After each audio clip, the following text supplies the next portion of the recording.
Hello, Jason here from septictank.co.uk.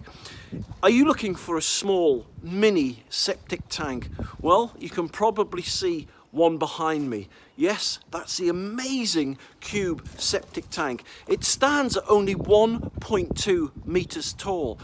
It's only 1.2 meters long and it's only a meter wide. And it's an above ground or below ground septic tank, and it's not hard to see why.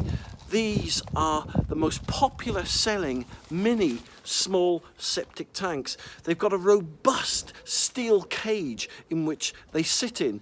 They only take an hour to install and they're ideal for stable blocks, for mobile homes, for caravans, for outhouses, for workshops, etc.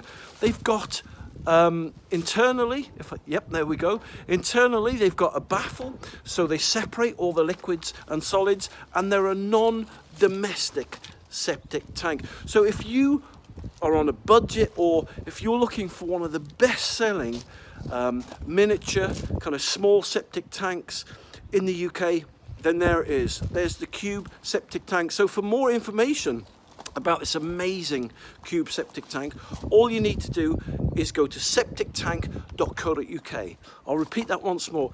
If you'd like to find out more information about the amazing Cube septic tank, then all you need to do is go to septictank.co.uk.